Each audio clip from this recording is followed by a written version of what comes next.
Umve. Can you go home, sleep, don't do anything. Hano perezida w'u Rwanda cyangwa se umukuru w'igihugu yari ari kuvuga ati mwebwe mujye mu rugo muryame musinzire. Umve. There will be nothing crossing these borders of this small country of ours. Perezida akomeza avuga ati mujye mu rugo rwanyu muryame musinzire. Yabwiraga abanyarwanda muri rusange ati nta kintu icyo ari cyo cyose kizambukiranya iyi mipaka y'agahugu kacu gatonya kije guhungabanya umutekano wanyu. Mwebwe muryame musinzire.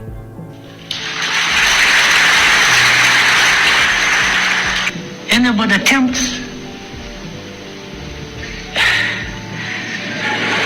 ndetse nabwo yavugaga ati uzabigerageza ahita asa buriya hari ukuntu umuntu ahita acecekamo ariko ukahita wumva ko avuze byinshi cyangwa se byose ahubwo abisobanuye. when it comes to defending this country that has suffered for so long and nobody came to help. I don't need permission from anybody. Perezida hano yakomeje avuga ngo iyo bigeze ku kintu cyo kurinda kino gihugu cyacu cyababajwe igihe kinini nta muntu n'umwe nsaba uruhushya, wenda banze ngo yigure agire uwabwira asaba uruhushya ya. Iyo bigeze ku kintu ngo cyo kurinda umutekano w'iki gihugu ngo cyababajwe igihe kinini nta muntu n'umwe asaba uruhushya. What we have to do to protect ourselves. Ati mu gihe bigeze ku gukora icyo umuntu agomba gukora kugira ngo twirinde nta wasaba uruhushya. Aho ngaho rero niho hagiye kwita twinjiza mu kiganiro cy'uyu munsi kugira ngo turebe ese ubundi bihagaze bite. Ibuka gukora subscribe hasi aho ngaho YouTube channel nababwiye ko ari iyanyu, ubundi nze dukomeze tugende turebera hamwe uko bigiye byifashe hirya no hino. Mbere yuko dukomeza wenda ngo tuganire ku bindi cyangwa se turebere ibindi bimaze kuba muri uno mwanya ushize, mbere na mbere tubanze duhere kuri iri tangazo. Uyu munsi turi tariki 17 z'ukwezi kwa kabiri. Hashize iminota mike cyangwa se amasaha make cyane ashoboka M23 Alliance Fleuve AFC M23 basohoye itangazo. Iryo ni itangazo rimeze rivuga ngo ni itangazo ritanzwe na M23 cyangwa se n'ubuyobozi bwa M23 AFC M23 bavuga bati turahamagara abantu muri rusange bose bakunda igihugu cyabo.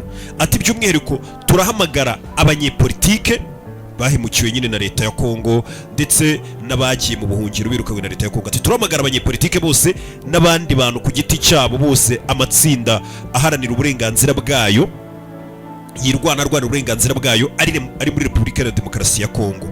Mwese muzi ko muze dufatanye kugira ngo turwane ino ntambara twemererwa n'itegeko nshinga. M23 buri iriya ntambara irwana yo ivuga ko ibyemererwa n'itegeko nshinga kuko n'abene igihugu bambu uburenganzira bwabo na guverinoma bo banemeza ko iyo guverinoma noneho itanatowe kandi babuze uburenganzira bwabo, rero bagomba ngo kuyikuraho cyangwa se bagomba kurwana intambara y'impindura amatwara. Bavuga ko rero ari intambara bemerewe n'itegeko nshinga.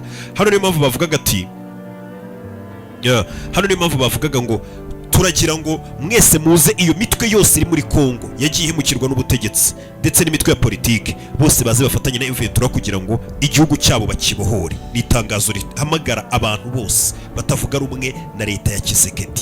Haba harimo benshi, hari abanyepolitike benshi buriya leta ya Kongo isa nkaho yagiye ihemukira kandi baba bafite abantu benshi babari inyuma, bafite amashyaka babarizwamo, bafite hakaba n'imitwe nanone ibifite intwaro nayo igerageza kwirwanaho buri gihe wenda buruka igerageje guhohoterwa. Abo bose nibo iri tangazo riri guhamagara ngo baze bafatanye na M23 kugira ngo babohore igihugu cyabo. Aho bakomeje muri itangazo bavuga ngo guverinoma mbi niyo dushaka kubohora igihugu cyacu, igitugu tuyobojwe nicyo dushaka gukura kubohora igihugu cyacu ndetse tukabohora igihugu cyacu.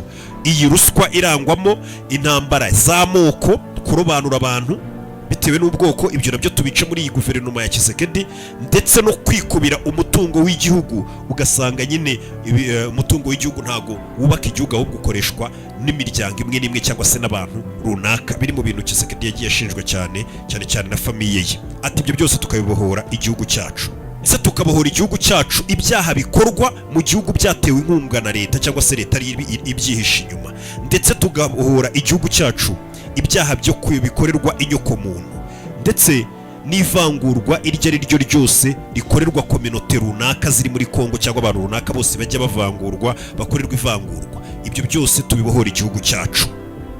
Komeza bagaragaza ko ibyo ngibyo ari byo bishobora kuzazana amahoro, igihugu kikaba kiri ku murongo ndetse n'iterambere ry'igihugu muri rusange. Ndetse mu itangazo bakomeje bavuga ati AFC M23 iri gukora uko ishoboye kugira ngo bakomeze barwane ino ntambara mbega yo kuzana impinduramatwara kugira ngo babohoze abaturage bameze nk'ababoshywe na leta ikora ibikorwa by'iterabwoba ndetse n'ibikorwa by'amabandi ngo bikorwa na leta ya Tshisekedi, kugira ngo dushyireho uburyo bwiza leta izajya ikoramo bwa nyabwo buhamye. Yakomeje avuga ati niyo mpamvu duhamagara abantu bose, yaba ari abantu ku giti cyabo ndetse yaba ari n'abanyepolitike n'imitwe yose yagiye ijya mu buhungiro bahunga leta ya Tshisekedi, mwese mutahuke, yaba ari n'abadiaspora mwese mutahuke, abanyepolitike mutavuga rumwe n'ubutegetsi bwa Tshisekedi wenda yashatse kubagirira nabi mugahunga, mwese mutahe muze dufatanye gukuraho buno buyobozi bwa Tshisekedi cyangwa se gushyiraho ubuyobozi buzima buzatuma igihugu cyacu kimera neza. Muri make nureba neza M23 itangiye gukora cya kindi bavuga ngo umwanzi w'umwanzi wawe aba ari inshuti yawe. M23 itangiye guhamagara amaboko cyangwa se izindi mbaraga z'abantu batavuga rumwe n'ubutegetsi bwa Tshisekedi batemera imiyoborere ye. Abo ngabo baba bari mu benshi cyane bakomeye, n'abanyepolitike benshi bakomeye cyane. Hari abo Tshisekedi yagiye afunga, hari abo bivuga ko ngo yagiye yicisha, hakaba n'abandi bakomeye bagiye bamuhunga bagatoroka ariko baba bakivuga rikijyana cyangwa se baba bafite abaturage babari inyuma. Abo ngabo rero bose n'indi mitwe yose itavuga rumwe n'ubutegetsi bwa Tshisekedi, abo bose mvuye turi kubamagara ngo muze duhindura ubutegetsi tubohora igihugu cyacu buno butegetsi bubi. Bivuze ngo noneho icyo M23 iri gukora nimba uri kukibona, muri make barashaka gukuraho ino guverinoma ya Tshisekedi iriho. Ese koko birakunda? Bibaye nyuma y'uko bamaze gufata Bukavu ndetse uduce twinshi twose twa Bukavu bari kumeze nk'aho bari kugenda basa nk'abadufata. Ubu tuvugana bari kumanuka bajya ku mupaka Kamanyora, aho bivuga ko ngo bamaze kogera muri ibyo bice ariko batarahafata neza 100%. Ubwo nibafata nabyo turabimenya, ariko urumva ko Bukavu yose ameze nk'aho imeze nk'iri mu biganza, ubu ngo biri mu biganza bya M23. None igikurikiye batangiye guhamagara abanyepolitike bose mu rwego rwo kugira ngo barebe ko ubutegetsi bwa Tshisekedi bwakurwaho. Urabumva?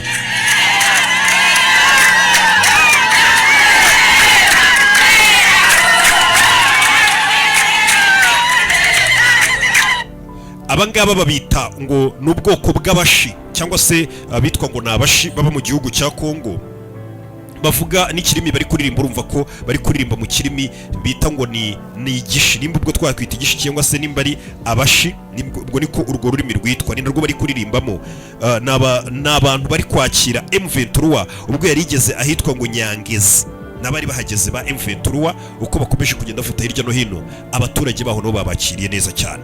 Tugaruke rero ejo nari ndi kubabwira ko igisirikare cya Uganda cyamaze gutangaza ko nkuko byavuzwe na Kainerugaba, bavuga ati na Museveni yabyemeye, abasirikare bacu bagiye kwerekeza muri Kongo kugira ngo bajye guhashya agatsiko cyangwa se umutwe witwaje intwaro witwa ngo ni ADF.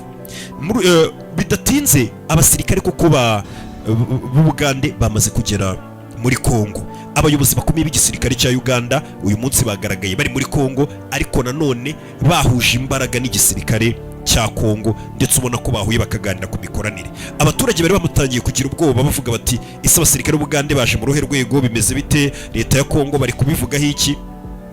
Abasirikare ba Uganda abayobozi bakomeye bageze muri Kongo bahuye n'abayobozi n'ubundi bakomeye muri Kongo abasirikare.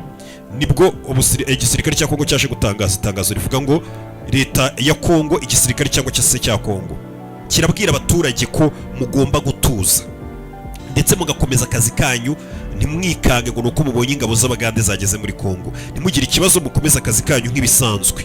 Abonye abasirikare ba Uganda binjira muri Kongo, cyane cyane ahitwa muri Boga, aho ngaho hakaba ari mu majyepfo yahitwa muri teritwari ya Irumu.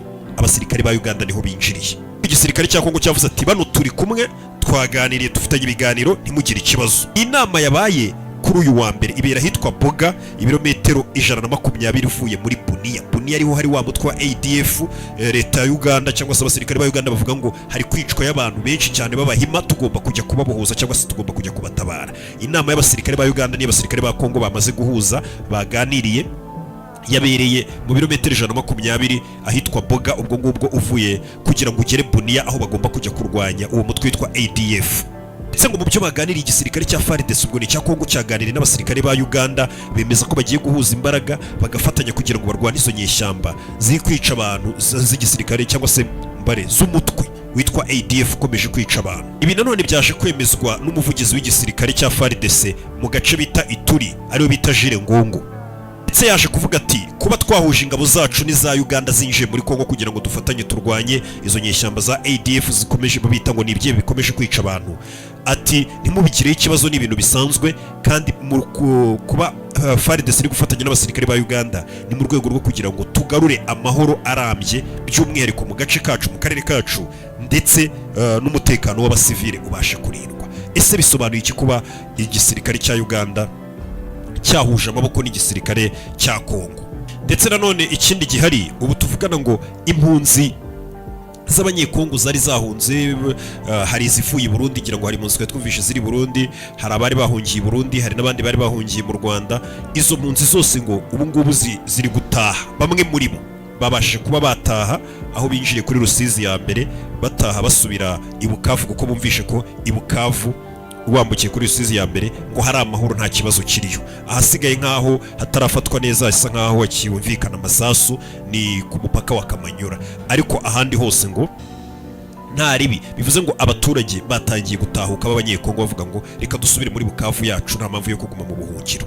By'umwihariko abari bambutse binjiye mu Rwanda nabo basubiyeyo, abenshi bavuga ati turitahiye, turumva M23 ngo yahafashe, hari amahoro, nta mbunda tukiri kuhumva, n'abariyo bene wacu ubwo babahamagaye bavuganye bakabwira ati ibintu biri gusubizwa ku murongo, nta ribi mwigarukire.